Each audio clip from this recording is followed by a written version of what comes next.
So welcome again, everyone. My name is Jessica Lori, and I'm with the Interfaith Center at Miami University. The Interfaith Center is a nonprofit organization, and our mission is to invite people from diverse secular, spiritual, and religious traditions to participate in one another's practices in order to cultivate appreciative understanding and friendship.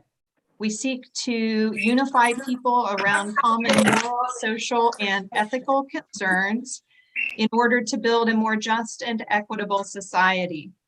So this evening, we're going to be talking with a guest here from Miami University. Her name is Tarah Trueblood, and she's the Director of Global Initiatives Center for American and World Cultures and spearheads Miami University's campus-wide Intergroup Dialogue initiative. She has earned a Juris Doctor, a Master of Arts, a Master of Divinity, and a Bachelor of Science in Accounting, and is currently pursuing a Bachelor of Fine Arts in Painting at Miami's College of Creative Arts. Prior to joining Miami, Trueblood served the University of North Florida as Associate Director of Diversity Initiatives and Director of the UNF Interfaith Center. Prior to that, she served as Executive Director of the Wesley Foundation at the University of California at Berkeley, where she led property development and student residential life. Trueblood began her career as a corporate finance attorney in Sacramento, and after attending seminary in Berkeley, she became an ordained United Methodist minister and served several multicultural California congregations. She currently identifies as Taoist and enjoys time in her art studio doing abstract painting, engaging in deep conversation with friends, hiking with her little sister from the Big Brother, Big Sister program, and hanging out with Charles, her cat. So welcome, Tarah, and I'm so glad you're here with us, and we're excited to learn from you. Thank you, Jessica. And Charles, the cat, he's the CCO, Chief Cat Officer. He will likely pop in from time to time. I'm so glad to be here. I've been looking forward to this since Jessica asked me to do this. One of my favorite topics in the world, well, two of my favorite topics. One is interfaith cooperation, and the other one is diversity, and they go hand in hand. And so I'm just really happy to be here tonight. And like Jessica said, as we're going along, it would be great to have some input in some dialogue. I'll be prompting some questions. And if you're able to show your video, it would be great to help me connect with you. But if you're not able to show your video, that's fine. We can still engage in dialogue. So let us get started. Thanks for turning on your camera there, folks. I see a couple of you now. So I would really like to, there's Kathy Goodman, who actually helped me get connected here at Miami University. She wrote a book and invited me to write a chapter for it. And so I'm so glad that Kathy is on our call today. I know she has some great insight that she might be willing to share with us as we're going along. So let's open to connect. I like to begin a workshop by having people connect with one another so that we can have some meaningful dialogue. And then I like to close with a reflection and ask folks to share something, some takeaway or something that they're going to chew on in the coming days. So if you wouldn't mind, just tell me your name and your religious or secular ideology and what brought you here tonight. And so I'll model that and I'll say, I'm Tarah Trueblood, and I am currently a practicing Taoist. And I came tonight because I wanted to learn from you all and to share some of the things that I have learned. So let's invite one another to step in. So Miriam, I think you were the first one on the call today. Would you share your name and tradition or ideology and what brought you here?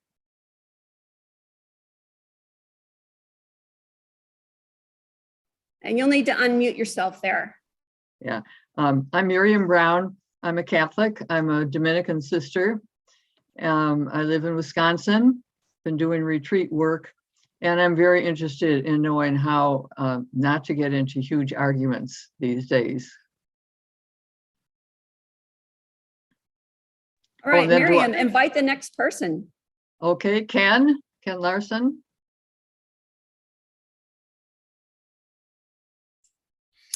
Hi, I'm Ken. I'm in Nevada, and my tradition is Lutheran Christian and interfaith. And what brought me here is a desire to connect with people of all traditions, all faiths, and grow myself, and in the process, we all grow together.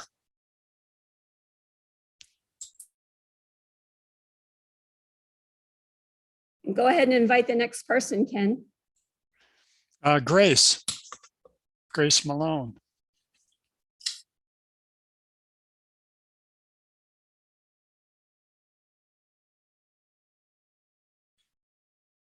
If Grace isn't there, how about Rebecca Lazarus? Hi there. My name is Rebecca. I'm Jewish. And I'm here partially because I'm just interested in people who their faith is a bigger part of their life. I grew up Jewish and it's less a part of my life right now. And so I wanted to be in a group with other religious people. And I'm also in a class where I'm learning some about religion right now. And so it's kind of front of mind for me. And Amani. Hey guys, I'm Amani. I'm a Christian, and I mostly just wanted to hear like conversations about, the differences in beliefs and like how we should go about like conversing with people who have different beliefs than ourselves. And I will, how about David Lowe? Sure. Yeah, I'm David Lowe. I'm about 60% Hindu. I used to tell my students 20% Buddhist, 10% Roman Catholic, 10% Sufi. I am a doctor in the Interfaith Ministry doctoral program at the new seminary. I was an adjunct professor for quite a while in religious studies. I'm interested in dialogue with others. And anything I can pick up that'll be useful. I mean, you think you take all these courses and so forth, you think you know it all, but of course you don't. So here I am, and I can't look at the screen because blue light gives me insomnia. So who can I pick next really quickly?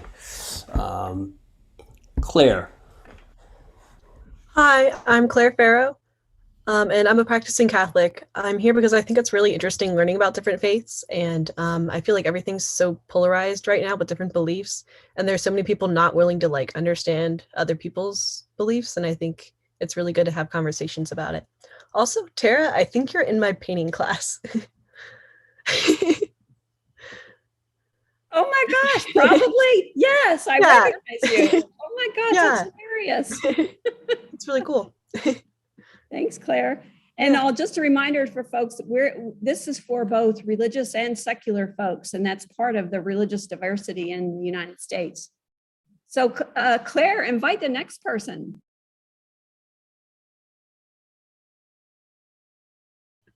Has Audrey gone yet? No, I can go. My name's Audrey. I'm a Christian, and I came to this workshop so I could better understand different cultures and perspectives, as well as to learn how to communicate with others more effectively. Oh, and the next person I'll select is Kennedy. Hi guys, my name is Kennedy. I'm a practicing Christian, and I kind of came to this with the idea of just being able to navigate those harder conversations. And I'll do Katie next. Hello everybody, I'm Katie Mainwaring. I'm a Christian, and I wanted to do this talk tonight to hear different perspectives from people. And Kathy Goodman.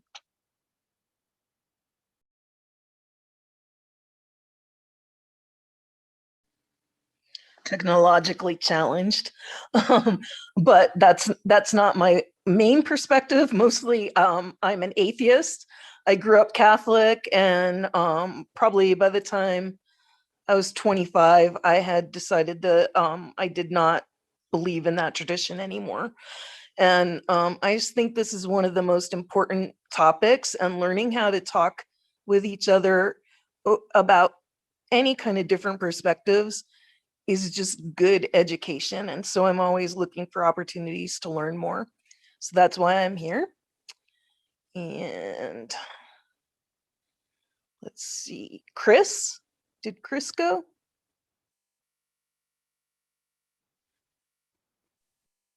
I don't think so. Chris, are you there?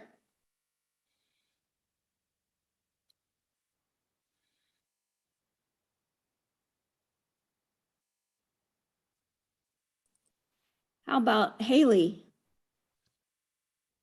Hi, can you hear me okay? Sure can. Okay. Hi, I'm Haley. I'm a Catholic, and I feel like, especially as you get older, you just find people arguing a lot more about things instead of having real discussions about them. And I never really know what to do in those situations. So I feel like this is just another great opportunity to build up my toolkit for dealing with that.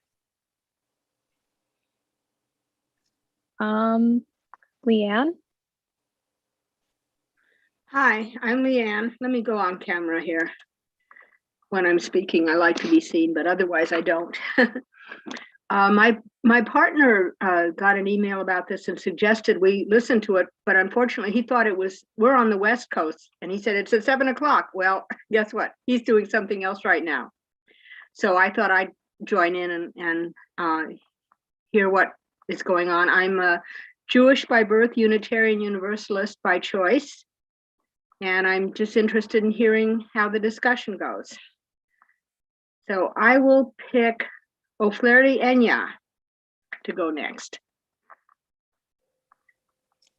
Okay, hi, my name's Enya. I'm a student at Miami University, and I am a practicing Catholic. And I just joined this call today just because I think it's like the best way to learn about yourself is to learn more about others. And especially if you ever want to learn more about your religion and why you believe the things you do, you can't really do that without knowing what other people believe and why they believe the things they do. But that's why I'm here today. I will call on Rachel, if Rachel hasn't gone yet. Hi, thank you. I'm Rochelle. I'm spiritual, but not religious. And I'm here today because I recently had a tough conversation, and I'm wondering if there are ways that I could have done a better job of steering that conversation. Thank you. And Fatima, have you gone yet?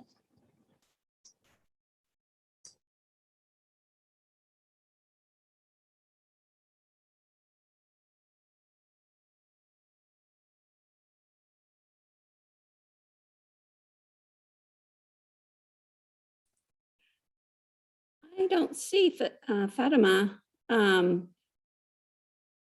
I believe we have a couple folks, iPhone from Van Han. Would you like to check in? That would be me, I guess. Yes. Can you hear me? We sure can. Yeah. Thank you for inviting me. I realize I do look a bit like a Tibetan monk, but I'm calling from the Netherlands and it's just sleepy time here after a very long working day. But I wouldn't miss this, so no disrespect, but that's how it is. I was brought up as a Catholic, but that didn't help much. I describe myself as more as a spiritual than a religious person. I have been an ambassador for the Parliament of Religions between 2015 and 18. So I'm really interested in this kind of conversations. Thank you. I see, Fatima, your chat says that you can unmute yourself. Is that correct? You want to check in?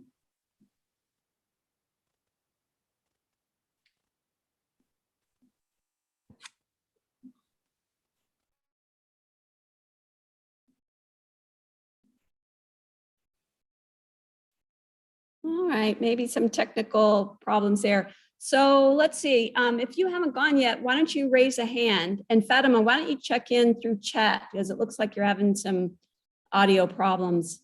If you haven't gone yet, raise a hand and we'll check on you and then we'll get rolling here. I'm not seeing, oh, Carlene, go ahead. Hi there, good evening, everyone. My name is Carlene. I'm connecting from Montreal, Canada. Nice to see such a nice, diverse crowd here. I'm a raised Unitarian Universalist. I currently am the director of a multi-faith center at a university, so very much a fangirl of the Miami Interfaith Center and the work that's done here. And I came here because while we do interfaith dialogue among our student groups of diverse traditions, there's other issues that often come up, positions on Palestine, Israel, for example, that often are very polarizing and difficult. And I'm hoping to learn some tips and tricks and some strategies for engaging in a more productive way. Thank you for offering this session. Thank you. And thanks, Fatima, for checking in. Fatima is a faculty member at Miami University, who I know, and she is a practicing Muslim, and it's Ramadan right now, and Fatima says that she is fasting. So Jessica, did you want to check in? You didn't say much about yourself. I'll give you a chance to check in if you'd like. Sure. I'm Jessica. I don't call myself Hindu, but I practice forms of Shaiva tantric yoga and for many years, 22 years. So I guess that would be my path. Although being culturally American, I usually don't call myself a Hindu. And I'm here for the same reasons everyone else is, just to keep learning and to hopefully share some real life skills that will help us all get along better. Yeah. Fantastic. Wow, what a great group. I'm so excited. So let me just give you a bit of a rundown of what we're going to do. I really like opening in a way that we can connect so I know who's in the room and a little bit about your background. So next we are going to talk about some guidelines for interfaith dialogue, and basically just for almost any kind of dialogue across difference. Then we're going to look at some of the challenges to interfaith dialogue. And particularly, we're going to talk about microaggressions. Then we're going to look at what is called the PALS approach, P-A-L-S, and it's an approach that we teach in intergroup dialogue. And intergroup dialogue is a pedagogy that was developed over 30 years ago and is used at a number of universities and colleges across the country. And I was hired 4 years ago to bring the intergroup dialogue pedagogy to Miami. And so we offer intergroup dialogues for students under the Voices of Discovery brand. And we offer intergroup dialogue for faculty and staff under the Changemakers brand. So we'll look at the PALS approach, which is, we'll give you some actual tools to help you in dialogues that can have the potential to be difficult. If there are any leftover questions, we'll try to get some answers, and then we'll close to reflect. So at the close, I'll ask you to say one short phrase of some takeaway that you have from today, or something that you are going to be chewing on. So I do have a PowerPoint, which I will now share and get organized here. All right, whoops, I'm all queued up for the video, which we're not at yet. Okay. So when we do intergroup dialogues, and anytime I'm in a situation where I'm going to invite people to be in dialogue across difference, it's really important that we start by laying some ground rules or some guidelines for how we're going to be together. But we can't always, when we're like in a one-on-one conversation, we can't stop the person and say, oh, before we speak anymore, let's actually lay down some ground rules, although that's not a bad idea. So anyway, whether we can establish these ground rules in advance or internalize some ways that we can model some good communication skills across difference is really helpful. So I like these guidelines. I like to share them with groups before we dialogue, but also I like to follow these guidelines and model them myself, whether or not the group that I'm in has agreed to abide by them. For example, for using I statements is really important, and I keep myself from getting in trouble when I only speak about myself. I don't speak on behalf of all people who, who have cats, or all people who have practiced Taoism, or all people who have, been United Methodist ministers, all of which are, part of who I am, but I'm not speaking about all those people. I'm only speaking about from my own experience. So I'll use an I statement. It's really important to share airtime. Marginalized and minoritized groups can get shut out of airtime because other folks can really, can dominate. Sometimes extroverts can take a lot of airtime, and introverts can fail to step up. And so one of the good rules of thumb that I share in groups is no one speaks twice until everyone speaks once. Another guideline is to be aware of our intent and our impact. We might not intend to have a certain impact, or a hurtful, or what's perceived as disrespectful impact, but our intent is different from how we impact others. And so we want to be responsible for not only our intent, but also our impact. Another one that's super important is to know what zone we're in. For example, when I'm in my comfort zone, I'm probably not learning very much. When I step outside of my comfort zone and into my learning zone, it's going to be uncomfortable, but that's where I'm going to learn. I'm uncomfortable because it's unfamiliar. And so I have to lean into that discomfort to learn. But I don't want to step so far out of my comfort zone that I'm into a danger zone where I really shut down. And so we want to be mindful of where we are when we decide to engage with someone who has a different opinion from ours. So we have to, think about what zone am I in? And we also, it's helpful to think about, I wonder what zone that person is in. They might not be in a good place to actually learn here. And so it might not be a great time to pursue a dialogue. So aim for dialogue. One of the things that can shut down dialogue quickly is debate. So if we're trying to prove that we're right, or someone else is wrong, that makes dialogue hard. And people just shut down a lot of times unless they're intending to debate. There's nothing wrong with debate if that's what everybody involved wants to do. So otherwise, aim for dialogue. One of the habits that we get in when we're in a conversation is that when we're in a conversation that is more of a debate, is that we will listen not to understand, but to respond. And so one of the great guidelines that I try to do is to listen to learn, not just to respond. Also, when we're outside of our comfort zone, we're going to make mistakes, and mistakes are a normal part of everyday life and definitely required for us to learn.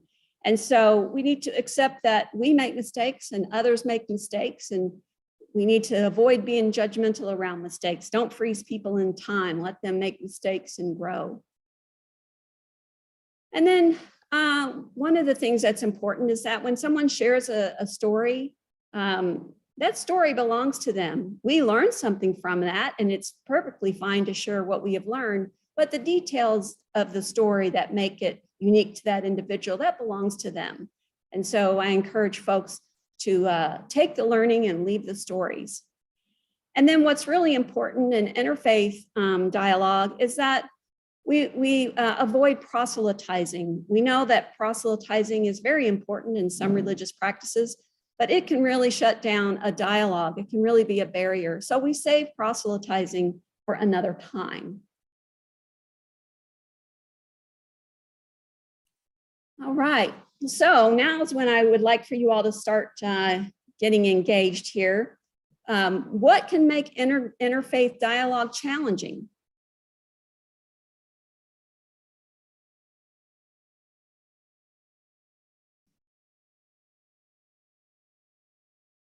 I've given you some ideas here with this word art. People are afraid of conflict. Lots of fear. Don't want to debate. I can't see the chat box here, Jessica. Has anyone posted the chat? Ah, here it is. Thank you.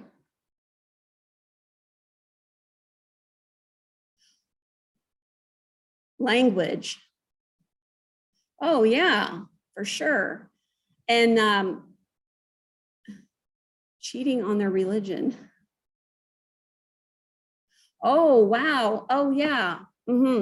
That being in an interfaith dialogue, people can feel that they're cheating on their religion or that they're being disloyal. Yeah, not feeling confident that you know enough about another religion to engage somebody. These are great.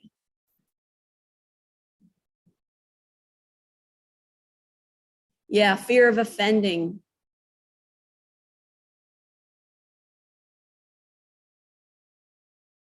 So I thought about some of these in advance and I put them on a list and you all got a lot of them. So here's some, let me check another one.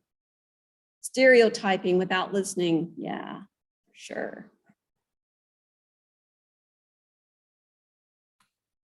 All right. Whoops, let's see, here we go. So here are some of the things that I thought of in advance. And the thing about the fear of conflict is that whether we address the conflict or not, it's already in the room because of asymmetrical social power. So when we have people from different social identities engaged in dialogue, including their different religious and secular ideologies, there is already conflict because people have different relative social power in that dialogue. People are afraid of being dismissed or of offending someone. What I see a lot of times in our intergroup dialogues is that people are afraid that their experiences are going to be invalidated again. It happens over and over. Or that they're going to be expected to educate other people. And interfaith dialogue is a great place to educate other people, but we can't always expect members of other ideological frameworks to educate us. They may be perfectly willing to do so, but don't come with that expectation, particularly if you're part of a dominant group, social group. So yeah, we can be uncomfortable that another person is going to get defensive if we challenge them or invite them to self-reflect about something. Lack of familiarity, you all mentioned. So a lot of these are actually what we could call microaggressions. And I'm going to show you a real short kind of cartoon video on microaggressions to give you an idea of, this bigger framework for how we might think about these things that could come up. For people who still don't think that microaggressions are a problem. Oh, you're so well spoken. Just imagine, instead of being a stupid comment, a microaggression is a mosquito bite. Ugh, it's a compliment. Mosquito bites and their itch are one of nature's most annoying features. But if you're only bitten every once in a while... No, where are you really from?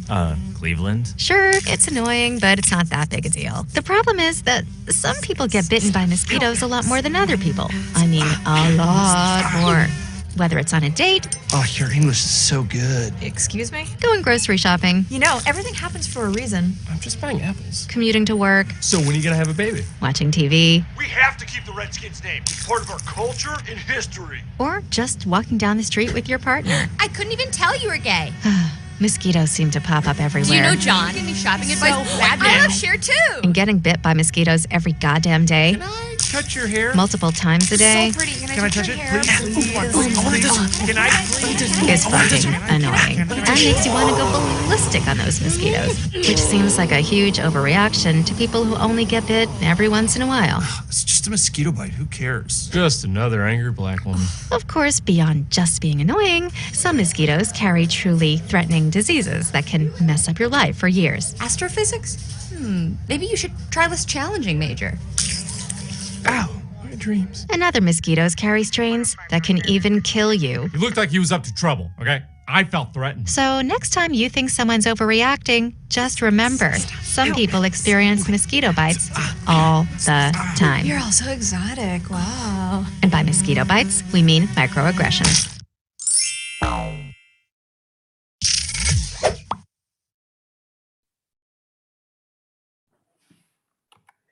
So what are some religious and secular microaggressions? So we talked about some of the fears that give rise to and some of the difficulties that give rise to these, but let's actually look at a few of them. So what is your religion?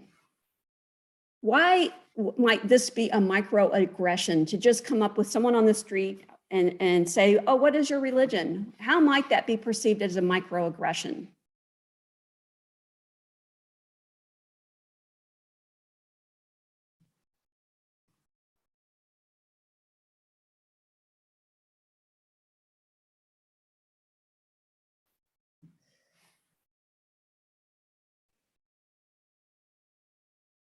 I'll speak up. Is it because it's assuming that it's different from yours, or it's maybe an assumption that by looking at them, it's not whatever the cultural norm is in that area?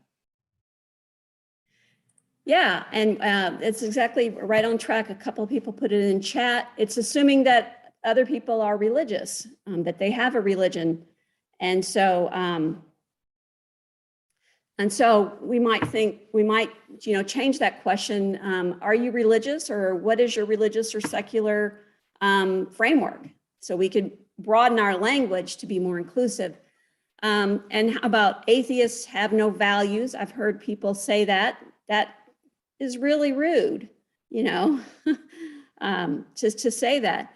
But I've heard a lot of people say Christians are too judgmental. That's putting all Christians in one very small bucket. So similar to what is your religion, we might say, what church do you go to? So that's assuming that a religious person or a non-religious person is Christian. And then number 5 is we can't possibly recognize the holidays of every religion. There are just too many. So this is assuming that whatever your religious or secular holiday is minor or not worthy of national recognition. And when a country like the United States only recognizes Christian holidays, then it's a real bias in favor of the Christian faith.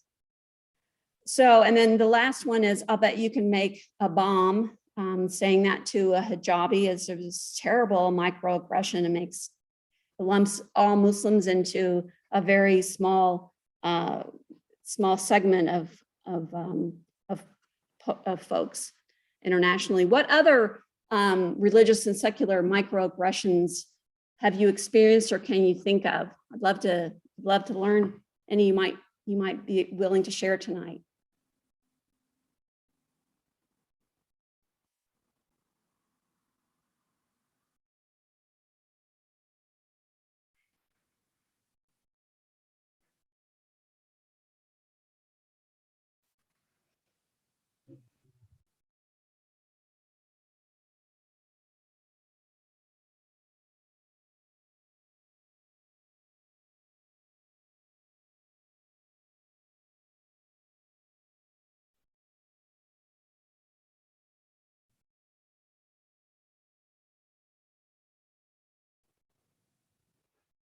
Okay, well, keep thinking. Oh, here they come, rolling in now.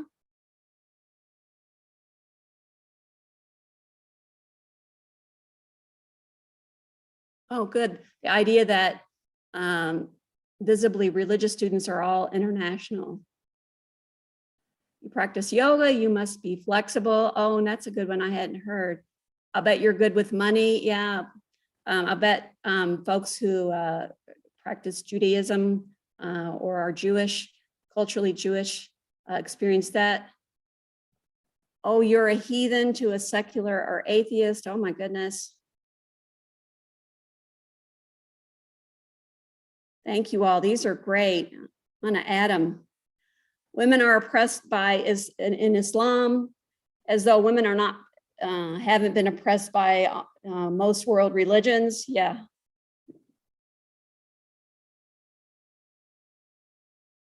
These are awesome. I'm going to add them to my list. All right, let's move to the next thing. We'll come back to these. So keep the ones that you all have added to our list so we can add them. Seem to be. Okay, so these microaggressions, as you can imagine, people hear these over and over and over. And as shown in that microaggression video, it can have really bad effects on people. It makes people doubt themselves, makes people feel invisible, that they don't belong, that they're un-American. It can have bad impact on their health. They can feel worthless. It's really frustrating when people expect you to educate them all the time, when they're really not that open-minded, or they just assume that they are entitled to have you educate them. It can be exhausting.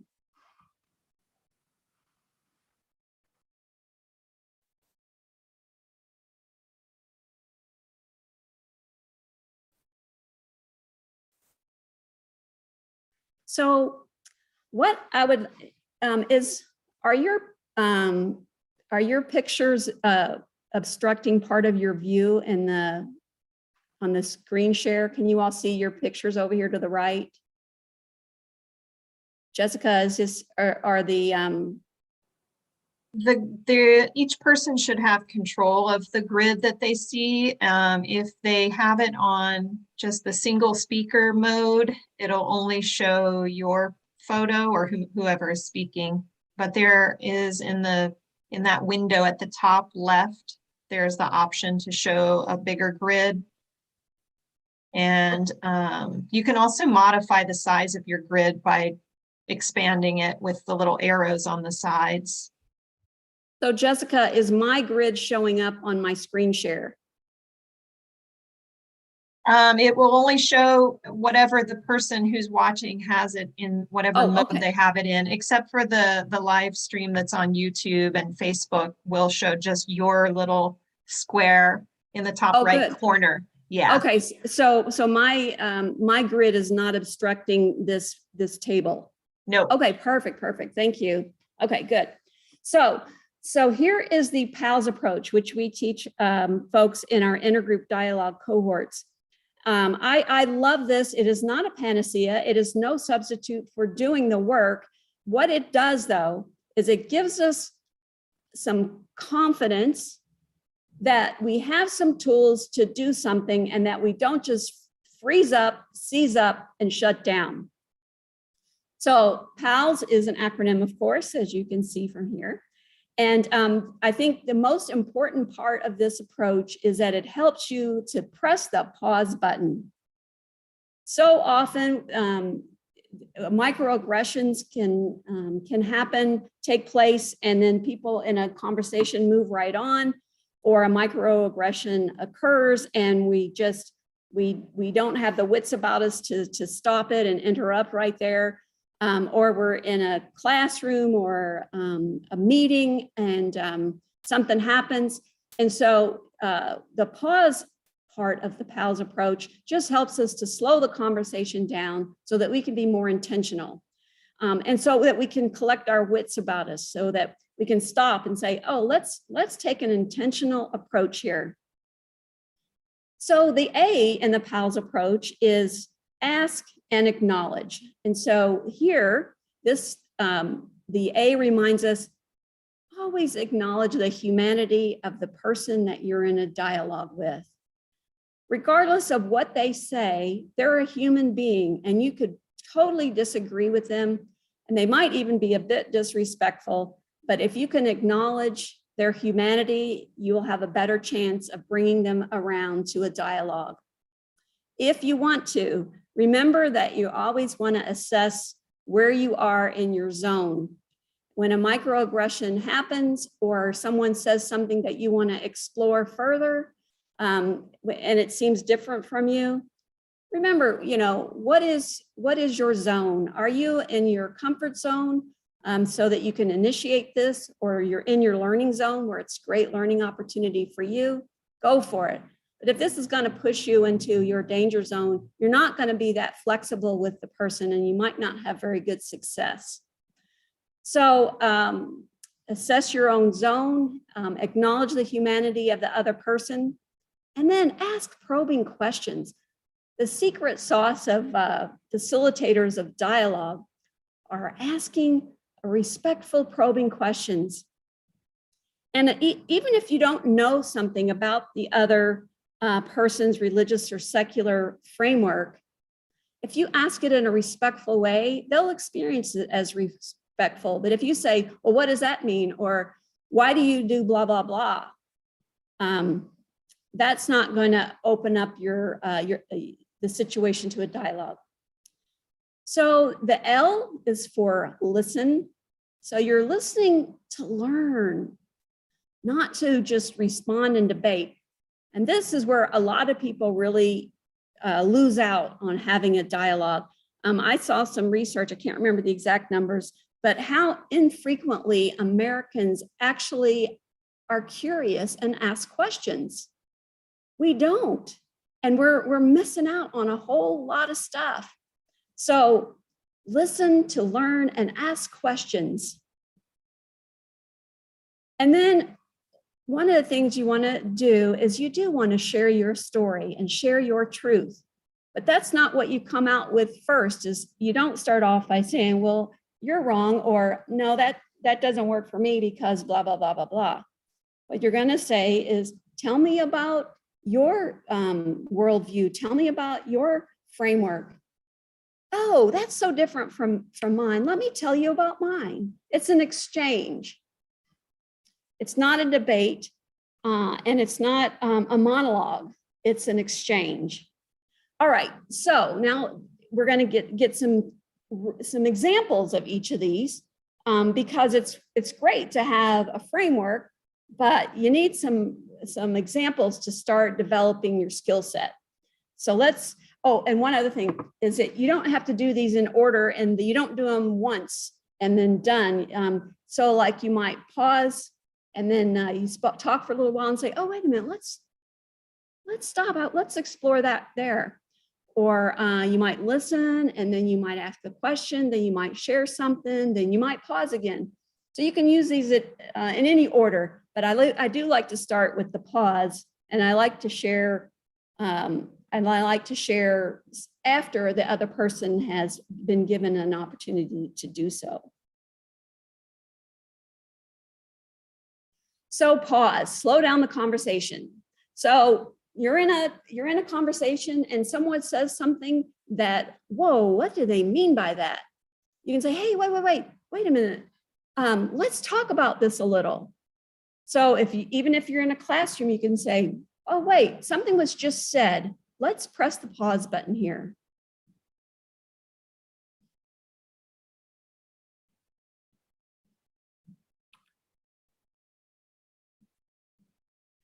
All right, here are some examples of how to ask and acknowledge. I'm not sure what you said. I'm not sure I understand what you're saying. Can you say that in a different way? Or can you say that using an I statement? Or I think you said thus and such, is that right? Oh, That sounds important. Would you say more? Oh, that's an interesting perspective. Where did it come from? Well, how does what you just said resonate with one of your own experiences? So we want people to use I statements because that helps them open up and be vulnerable themselves, which is what a dialogue really does. So get people to talk about themselves and not at a superficial level, but what's impactful, what's going on, what's underneath what's going on, which leads us to the second one is listen. Where is the speaker coming from? Be open. Don't be judgmental, be curious. I love this note. The more you disagree, the harder you should listen. And demonstrate respect. Oftentimes we wanna remain silent when someone says a microaggression. So oftentimes we don't wanna get into conflict, and so we just let it slide by. But when we are silent in the face of a microaggression, when someone else has been hurt, what we're really doing is we're strengthening the hurt. We're echoing that hurt. We're not interrupting it and saying, no, we're not gonna have that here. On the other hand, we don't want to be an advocate and start kind of presenting a view that shuts other people down. Remember, we're trying to dialogue here. We're not just going to immediately take someone else's side and start arguing for them. So we're neither silent nor an advocate, but we're multi-partial. We're partial to all of the humanity that's present.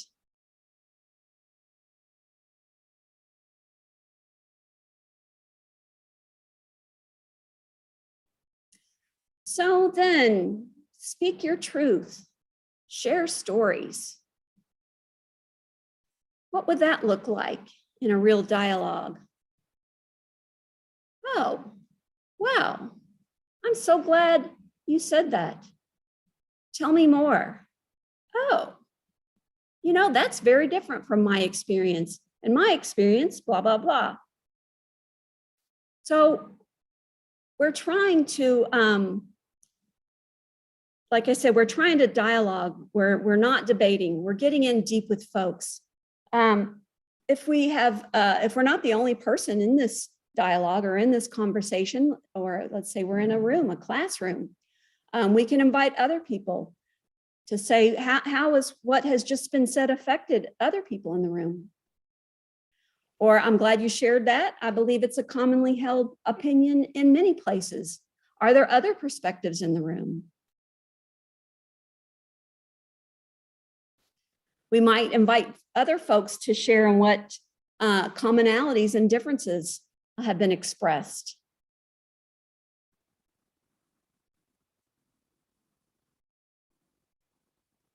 We might invite folks to share new questions that have emerged and to share different perspectives. Sometimes a smaller group of folks will talk, and they might be hindering the participation of others. So we might ask, what's hindering the participation of others in the group? So one of the things that I keep in mind is that oftentimes these microaggressions and things that people say, opinions and stereotypes,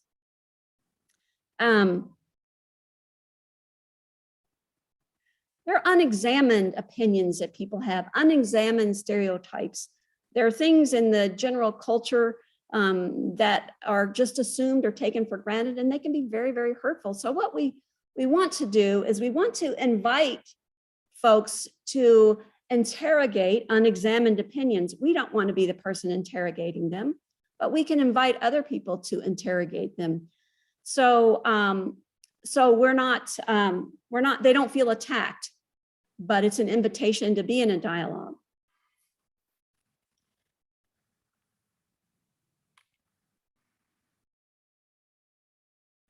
So, thinking of the PALS approach and some of the microaggressions that I've listed and the ones that you have shared. Take a few minutes and pick one of the microaggressions and practice applying the pause. You can do it on your own.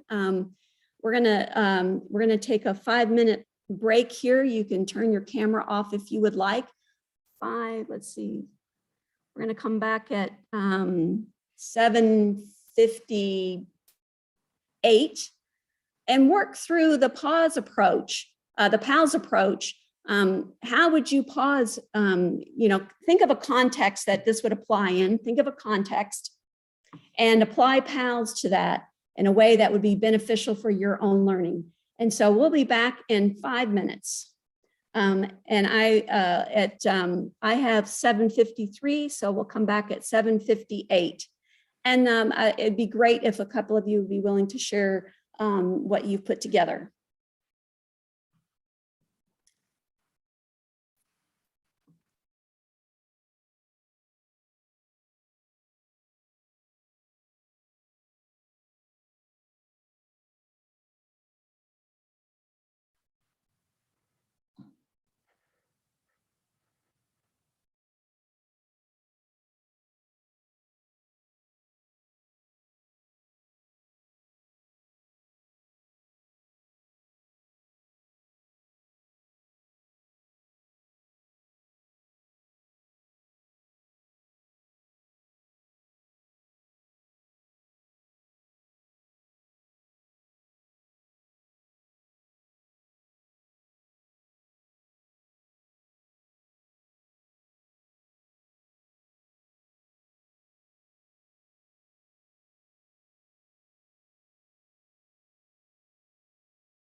All right, come on back.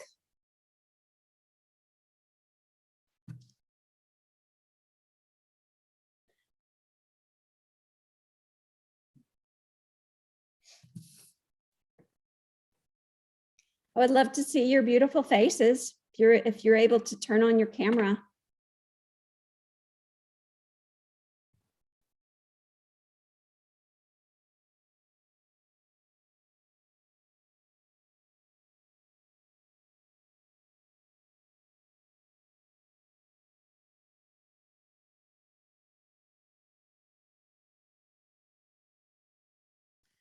All right, this is your chance to practice pals. So what lucky person is going to jump in and give it a try? And or ask questions.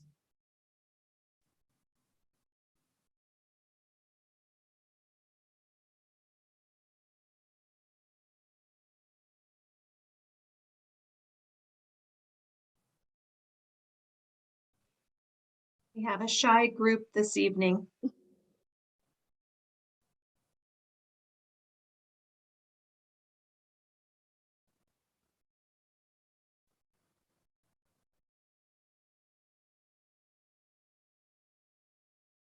It is a Monday night. It is. I'll play along if nobody else will. Great, Jessica. I looked at the example was, I think, number 5 that you had listed up there. It was about which holidays are recognized. Yeah. That comment. And so I kind of not struggled, but just to figure out how to apply PALS. The first one, I thought of how I might pause the conversation. And for me, I might just say, well, that's an interesting comment. And then I thought I sounded a little bit snide, and that was what I had trouble with. So maybe that's a question I have is, even with PALS, I felt like it could come across in your voice that you were annoyed somehow by the microaggression. So the next, for the A, I thought the next thing I might ask would be, are there certain holidays that you think should be recognized, or which holidays should be recognized, or just to ask what did that mean, sort of, and then listen. And then I hadn't really gotten too far on sharing yet what I might share about that. But again, if you could help us to apply PALS without there feeling like there's a negative undertone even in that. Yeah, and when you said the sentence, well, that's an interesting comment. I think the word comment was the trigger word. If you just said, oh, well, that's interesting.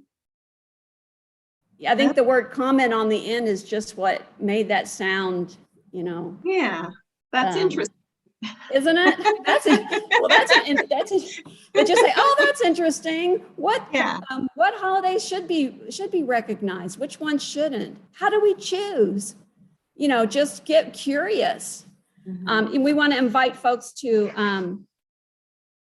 interrogate their own ideas and to help us engage in a dialogue with them so that we can interrogate our own. Yeah, and then share your own stories is like, I've been tossing this around and trying to figure that out. I mean, it used to be that it was, you know, we had a lot more Christians, but these days we have a lot of secular people and a lot of Muslims and Jews. And I don't know, what should we do as a country if it's really for all Americans? You know, just we assume that people have thought about these things, but they haven't. And we haven't explored it with them. You know, it's interesting to hear where people come from or what their reasoning is, because we never know, you know, what reasoning people have for their beliefs. It is interesting. I think the microaggressions, you know, when we identify those, you know, it can be less about our own learning as it is about an invitation to engage someone who might be willing to learn. We can't assume that the PALS approach is going to engage with a person who does not want to engage in a dialogue. It's not going to work. So it's only with people who are willing. And I realize it's getting very dark in here. I'm going to turn on some lights and be right back.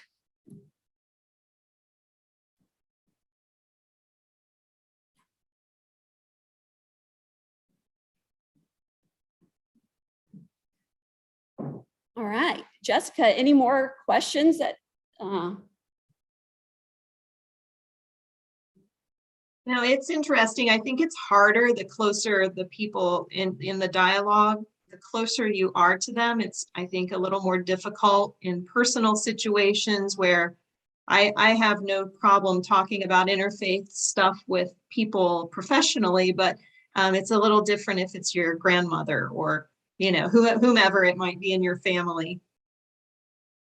Yeah, so thinking about, I would say my uncle says some of the most outrageous things. And so being at the Thanksgiving dinner table and Uncle Dave says something really tough and just saying, oh my gosh, Uncle, where did you come up with that?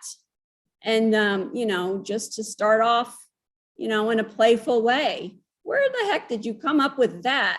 And he might toss it off, but I'm not gonna, you know, let it lay there. I'm gonna say, really? You know, and just, I would play with him, but, you know, everybody's different. Mm-hmm.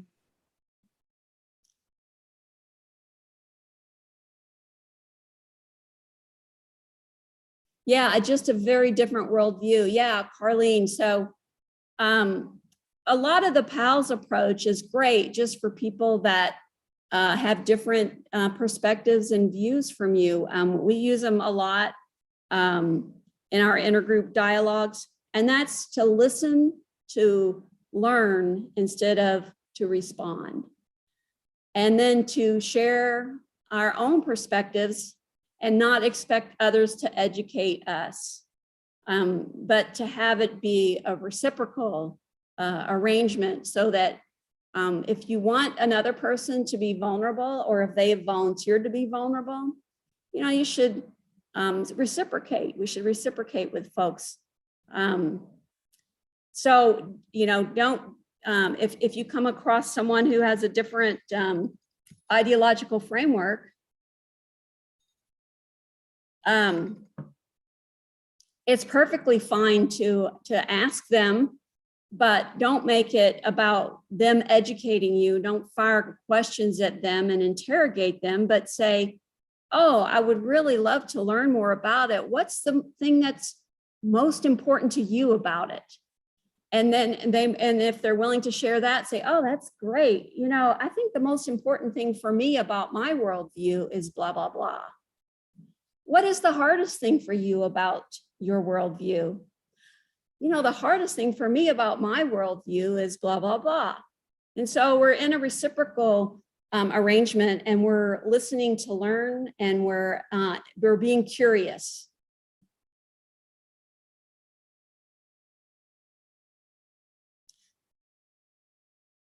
Yeah, Hallie. It's Haley. Haley. I just have a quick question. I was noticing that I was struggling to apply PALS a little bit more to the microaggressions that were in a form of a question, because I suppose it's kind of difficult to respond to a question with another question, but that's the only way to really break it down any further. So I was wondering if you had any advice or an example of how that could play out. Do you have what kind of question? I think one of the examples was something like, what is your religion, or what church do you go to? Oh, yeah. Oh, perfect. Perfect. Yeah, good question. So what is your religion? Say, oh, I'm so glad you asked, because that's an interesting question for me. Are you ready? What is my religion? Oh, gosh, I'm so glad you asked. What made you think of that question? So then you're asking to understand where they're coming from. So let's think of some other ideas. What is your religion? Oh, I'm so glad you asked. Actually, I practice Taoism. Have you ever heard of that? Or what is your religion? Actually, I am a secular person. What? I'm curious why you thought I was religious. So a lot of it is making sure that you're in your comfort or your learning zone, because once you get in your danger zone, then you can come across more harshly. So if someone says, what is your religion? And that was the fifth person that's asked you that today, you'd say, not a good time for me to talk about that. So you do need to figure out where you are. The PALS approach is if you want to be in a dialogue, it's just ways to help you have that and unpack the situation so that you can actually engage. So what church do you go to? Say, oh, is that a trick question? What makes you think I go to church? So you've answered and challenged them at the same time. So these questions, the more you do these, the better you get at it. And so I've had students come back and say, I tried the PALS approach. And I go, well, what happened? Well, I just thought of applying it. Well, okay, that is the step before the first step, is that you think about applying it.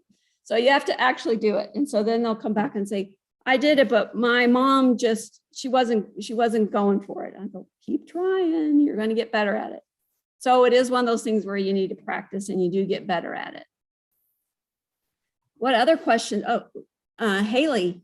I was just going to say thank you. That was really helpful. Yeah. What other questions came up?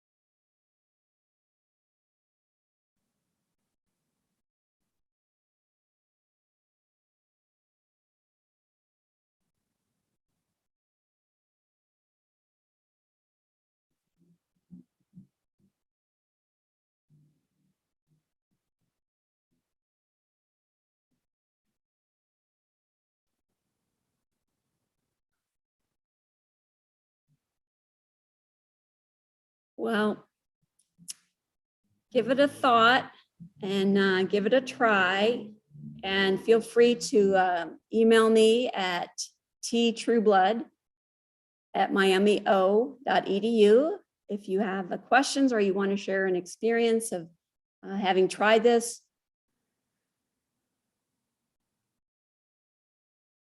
I would love to hear from you.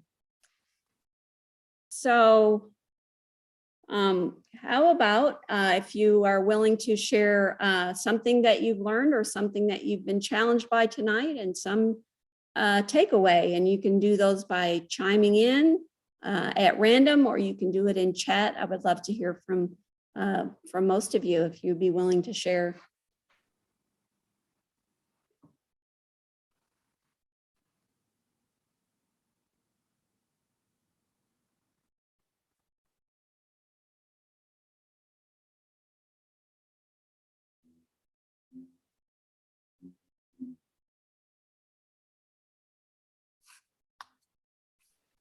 I'll share.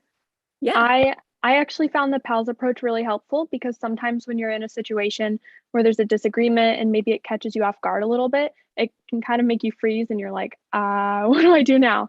And so having that acronym with the simple steps to follow and apply, I think will be really helpful in the future. Thanks, Haley.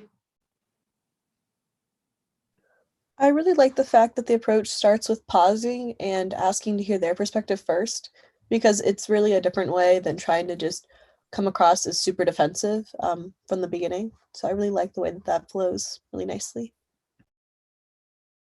Thanks, Claire.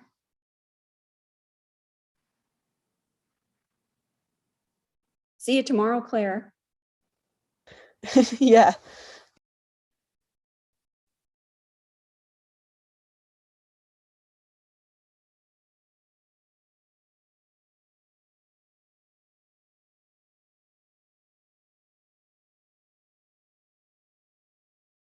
Here's Right.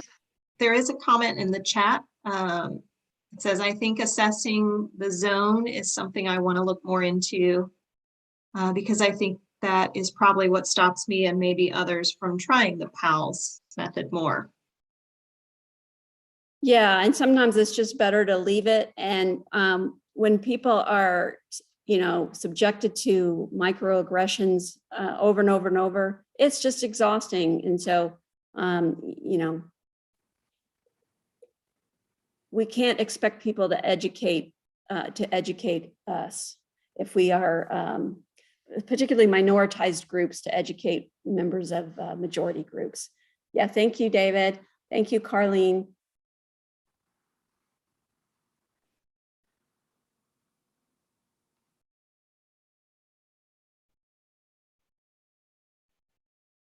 Thanks, Amani.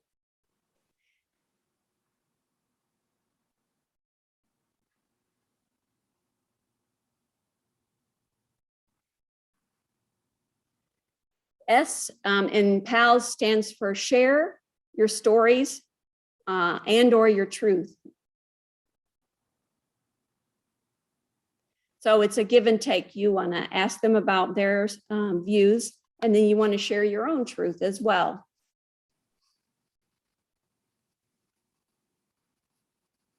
Yes, so if you're able, when you assess your zone and you really disagree with someone, really listen, because that will help you to unpack what they're saying and to ask thoughtful questions that are more likely to result in an engagement.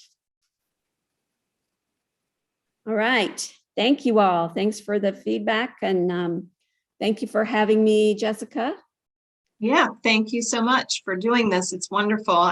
It's good to have a technique instead of relying on intuition and a good heart. Yeah, I know. I use this all the time. It's just, and then pause button is just so helpful. Mm-hmm. All right. Thank you all. Thank you, everyone. Have a great night, and thanks for being here.